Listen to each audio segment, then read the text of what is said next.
బీసీలకు ప్రత్యేక రక్షణ చట్టం తీసుకురావాలని తెలంగాణ రాష్ట్రంలో ఎస్సీ ఎస్టీ అట్రాసిటీ చట్టం తరహాలోనే బీసీలకు రక్షణ కల్పించే చట్టాన్ని ప్రవేశపెట్టాలని ఆర్ కృష్ణయ్య కోరారు. వెనుకబడిన కులాలకు సీఎం రేవంత్ రెడ్డి పూర్తి స్థాయి రక్షణ కల్పించాలని ఆయన విజ్ఞప్తి చేశారు. రంగారెడ్డి జిల్లా కట్టాలో యువజన సంఘాల ఐక్య వేదిక ఆధ్వర్యంలో ఏర్పాటు చేసిన బీసీల ఆత్మీయ అభినందన సభకు బీసీ సంక్షేమ సంఘం జాతీయ అధ్యక్షుడు ఎంపీ ఆర్ కృష్ణయ్య ముఖ్య అతిథిగా హాజరయ్యారు. ఈ కార్యక్రమంలో తీన్మర్ మల్లన్న యువజన సంఘాల ఐక్య వేదిక రాష్ట్ర ప్రధాన కార్యదర్శి రాఘవేంద్ర పాల్గొన్నారు. నూతనంగా ఎన్నికైన వార్డు మెంబర్లను ముఖ్య అతిథులు సత్కరించారు.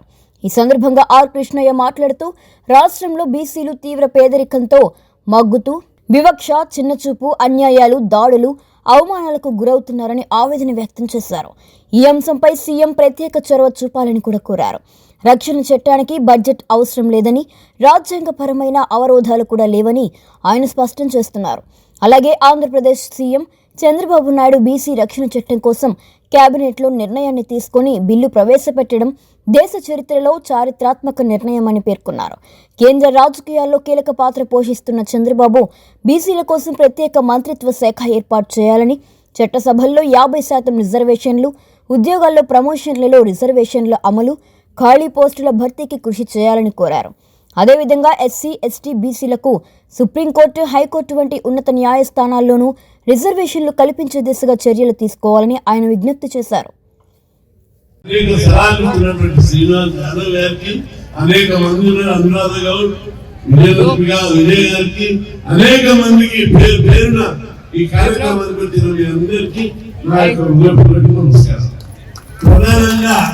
మీ అందరికీ మనం చేసేది ఏంటంటే, నేను 50 ఏళ్ళ నుంచి పోరాడుతున్నాను. చదువుతున్నప్పుడు నేను ఒక హాస్టల్లో చదివి ఉద్యమాలు చేసి నేను చదువుతున్నప్పుడే ఎప్పుడు 50 ఏళ్ళ కింద పేదరికం చాలా ఉంది. పెద్ద మనుషులని, తాతలను, తండ్రులను అడగండి.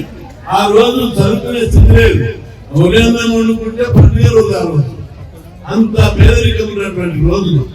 అన్నం పప్పులో నూనె లేని రోజు, కారం పడిన రోజులు, అనేక కష్టాలు పడి పిల్లలను చదివించలేనటువంటి స్థితి ఉంటే ఆ రోజు నేను ఎదురు తిరిగి మా పేద కులాలు ఎట్లా చదువుకోవాలి, ఎట్లయితే చదువుకుంటారని ప్రభుత్వం మీద పోరాడి హాస్టల్ పెడితే తప్ప ఇక్కడ చదవలేదు, గురుకులాలు పెడితే తప్ప చదువుకోలేదు, స్కాలర్షిప్ ఇస్తే తప్ప, ఫీజులు మాఫీ చేస్తే తప్ప చదువుకోలేదని పోరాడి ఇక్కడికే కూడా చాలా మంది వచ్చినాయి. ఆ రోజుల్లో పోరాడు అంత పెద్ద ఎత్తున పోరాటం చేస్తేనే ఈరోజు మనకు బడులు వచ్చినాయి, గురుకుల పాఠశాలలు వచ్చినాయి, హాస్టల్ వచ్చినాయి. మీ పిల్లలు అందరూ చదువుకున్నారు.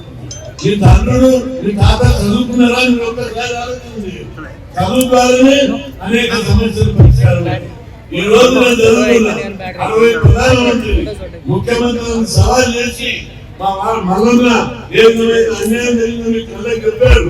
మాకు అన్ని రంగాల్లో కూడా అన్యాయం జరుగుతుంది, మా మాట మాకు ఇవ్వాలని కొట్టాలి. రిజర్వేషన్లు అన్ని రంగాల్లో మా భాగం మాకు, మా ఇష్టం మాకు, మా పాలన మాకు అని చెప్పి పోరాడి అనేక రంగాల్లో మనం పోరాడుతుంటే ఈ రోజు మీకు ఇన్ని అవకాశాలు వచ్చి ఈ రోజు తెల్లగా ఉంటాం. ఇంకా కూడా ఇప్పటికీ నేను అందరికీ చూశాను.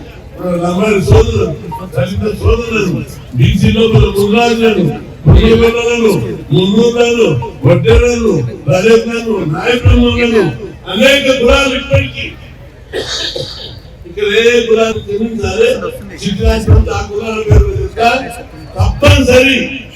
ఈ కులాలు ఇంకా పేదరికమైనటువంటి పరిస్థితి బట్టగట్టలేదు. మీరందరూ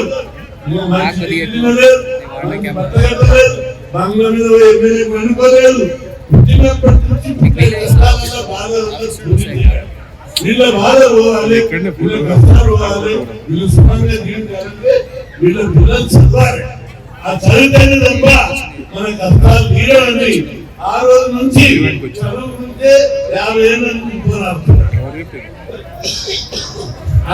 హాస్టల్ పెట్టబెట్టి, గురుకులాలు పెట్టబెట్టి, పాఠశాలలు పెట్టినందుకు ఎంతకి పాఠశాలలు కూడా లేవు, ప్రైవేట్ పాఠశాలలు కూడా లేవు.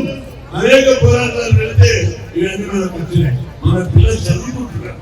చదువుకుని వీళ్ళ పిల్లలు చదువుకొని డాక్టర్ కావాలి, ఆఫీసర్ కావాలి, ఇంజనీర్ కావాలి, టీచర్ కావాలి, పోలీసులు కావాలి, అన్ని రంగాల అభివృద్ధి చెందాలి అనే ఆశయంతో పోరాడి ఈ విధంగా ఒక డెవలప్మెంట్ అంటే మన కులాలు అభివృద్ధి చెందాలి.